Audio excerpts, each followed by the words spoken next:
Hey, what's going on, folks? It's Mike here, and welcome to the next lesson in our deep programming language series. Well, we've been on a roll talking about functions recently and some of the different type parameters that we can add to our function types. So things like in as a qualifier that specifies, well, data is going to be coming into this function and that's its main purpose, but it shouldn't really be modified in any sort of way. And that we've got the out qualifier as well, which was, well, a way for us to get more information out of a function, because normally we just have one return type. And while we could use structs or other interesting things, well, out is just very explicit that we're going to be passing out data. This is something that old C APIs used to do and might be something nice to do with your D code if you're interfacing with C or other languages. But there's actually something called inout. Now we've got to go ahead and take a look at this. So I'm going to go ahead and start us to the documentation here so we can sort of understand what's going on. So let's go ahead and take a look at that. So from our favorite webpage here, dlang.org, let's go ahead to the language reference. I'm going to go ahead and just go to attributes. This is one way to get to it, or types you can go ahead and visit. But if we look here, we've got these mutability attributes here, just over my shoulder here, in-out attribute. So I'm going to go ahead and click on that, and I see the in-out attribute here. Go ahead and click on that. And this is going to take us to section 1810 here. And again, that's on the type qualifiers page here. Let's just zoom in a little bit here and look at in-out. So again, this doesn't really have anything to do with the in and the out specifiers that we talked about. It's sort of related in some sense, but again, it serves a different purpose here. So the purpose is that for functions that differ only in whether the parameters are mutable, const, or immutable, and have corresponding mutable, const, and immutable return types, so it's important that they sort of match, meaning one of our parameters matches the return type, meaning it's going to maintain that constness or immutableness, we can actually use this in-out qualifier here to save us from typing some code here. So observe from the following example from the documentation, we've got a slice here. We've got, well, one of the parameters here, which is a slice or maybe a array, and we're returning and matching the signature here. Now in this particular slice, maybe we want to make it const so that we're not modifying some aspect of this array here. And we'll have the corresponding, well, return type as well, because maybe again, we're returning the const dynamic array here. And likewise for immutable. So, overall, what we've got to do here is implement 3 different functions here. Again, which might be fine, but again, we can do this in a cleaner way in D if this is something that we're doing frequently. And C++ programmers might have done this, right, where you need a const version, a non-const version. If there was immutable, you would have that. So basically, this is our way, since we've got immutable, const, and the mutable versions here, to save us some typing here. So basically, we just wrap whatever the type is with in-out. Now we can actually use this on multiple parameters, and there's some rules below you can take a look at. But this is the typical use case if I'm going to be using this in-out on just usually one of the parameters and kind of matching the return types, meaning the mutability. Is it mutable, const, or immutable? All right, so with that said, let's go ahead and dive in here with an example here. And I've got set up here just a simple program here with a function, main, and so on here. So first and foremost, let's go ahead and make sure that we match this return type. I'm just going to return the same parameter here, and we have a function. So the first thing I want to show you is maybe just a little bit of a lesson here of what's going on at the sort of assembly level. You can actually do this neat thing here. And let's just go ahead and make sure we have some valid code here. But we can actually dump out the assembly here with V for view, I believe, or at least that's how I interpret it, the assembly here for our program here. Okay, so here's our assembly. I don't need you to read it. But what I do need to do is just output it to some text file, okay, to make sure that we have it stored here. Now I'm going to do the same thing again, but I'm going to go ahead and modify this code here. Let's just make one of these variables const, okay, just for the sake of it. And what I want you to think about is, because I made this const, does that change the assembly in our machine? And you can think about this, and depending on your experience level, you might have some different answers. So let's go ahead and see the assembly. And our best tool to actually compare these is just to diff them. So assembly 1 and assembly 2. And we get a whole, got to adjust my monitor or display size here. But if we look at this, basically nothing. Looks like some symbol changed in the main for whatever reason. But as far as the actual assembly code goes, nothing's really changing.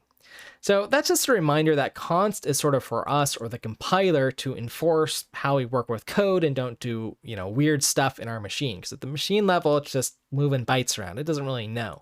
The compiler is the thing that sort of helps enforce a lot of our type safety, for instance. Now, of course, depending on how you answered my question earlier, if const changes things, yeah, maybe there's some like optimization somewhere that takes advantage of the constness of something or immutable. That certainly is possible. So you're right either way. But for the point of this video, I'm just showing you that, yeah, the generated code usually doesn't change that much. Okay, so that's where the point is that we can, again, whether we have a const, immutable, or mutable version of our code, just use the same code. Okay, so with that said, let's go ahead and clean up my view here a little bit here. Let's make the font nice and large so you can see it.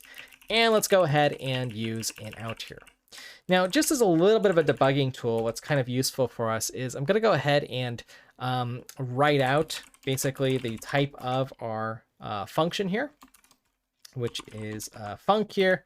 And if you write out as a string of, that'll give us our function signature. Okay, just so you can see how this changes along the way here. Okay, so there's our function signature, as we can see here, int, func, and so on. Okay. And it is of type function here. Okay, it's not going to give us the full name, but it gives us what the type is here. Okay, so let's go ahead and use this in a few different ways here. And the first way that I'm going to do this is just create an argument here. I'm going to call it arg1. It doesn't really matter what the value is going to be here. But let's just write out the type ID here, okay, of this function, func. And let's provide it arg1 here. And let's be a little bit careful here. What's this going to give us here? Well, if I run it, an int, okay? Now, why is it doing that? Well, we're returning an int from this function. Okay, so let's go ahead and play around with this a little bit here. Let's go ahead and use our inout here. So we've got an integer here, and it's not going to be mutated. So I'm going to go ahead and wrap the return type here, so that it matches effectively the value of a. And go ahead and run this here. And well, we can see that our function signature changed, right, to reflect what we've got here. So that information is stored. And well, nothing really changed with this function, right? We're still just returning an integer based off of this parameter here. So let's go ahead and play around with this some more here. Let's go ahead and duplicate this code. And we're going to create arg2. Here, let's see here if I can just increment that and increment that, and let's actually change the type here. Let's make it const, and let's go ahead and give this a run, and immediately we can see, right, our function signature, we've still got this inout thing, but now we are actually returning the const int version of this. Okay, now I don't have a version of this function here. Okay, so just to prove to you that this is working, let's comment this out here. Let's go ahead and just re-implement our function here, right? And just do return a. So exactly the same thing here. And well, we can see here that this is just returning the int here. Okay, so it was smart enough to figure out, well, I know this is a const int here, and I can pass that into here, but we're going to treat it as a int type here. Okay, so that's really the difference here. And again, let's go ahead and let's comment this out here, and let's run inout here again without clearing the screen, just so you can see that we're going to actually get the const int here, which is again a little bit more safe, a little bit more consistent with, well, what the behavior we want. So not only is it safer, but we're saving ourselves from having to write the code here. Okay, so let's go ahead now and keep repeating this experiment here. So I'm going to do with argument 3 here, and let's go ahead and make this immutable. Okay, just so you can again see the type IDs here. Now we've got the immutable version here.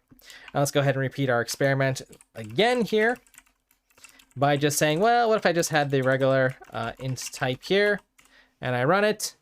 Again, it's just going to treat it as a int for the return type. Okay, so in these cases, and these are sort of the interesting ones where you have something that's immutable or not changing, maybe you do have an optimization or something better that you can do with the code, right? That's sort of up to the compiler to fix.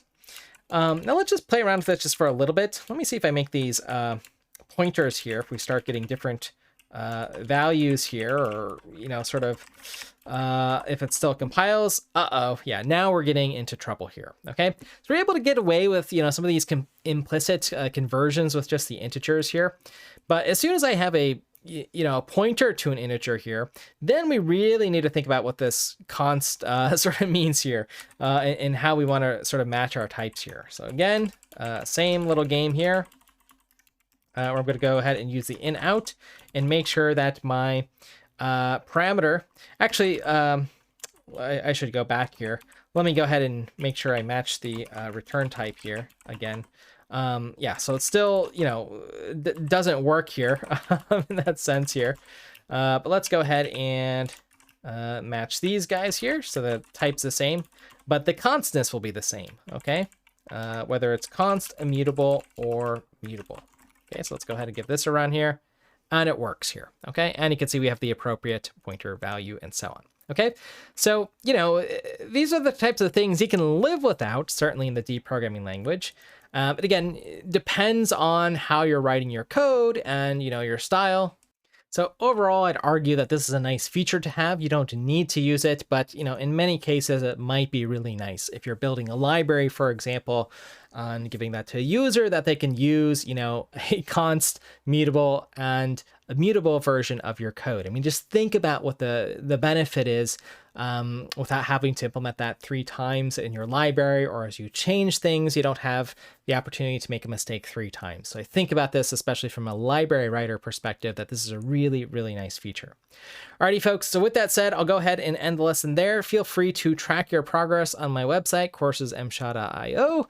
You can go ahead and follow the D series, any of the other series, check out the other courses, get some paid courses there. But anyways, hope you're enjoying the series. Hope you're learning some new things here. We're really diving into the language here. Again, you don't need to use all these features, but I think they are nice and very explicit about what your code's doing or what they're trying to enable. So anyways, folks, with that said, thank you as always for your time and attention. I'll look forward to your comments and discussions below. If you are using this, I'd love to see your use cases or hear about them. So feel free to share with the community. Alrighty, folks, thanks for your time and attention, and I'll see you in the next one.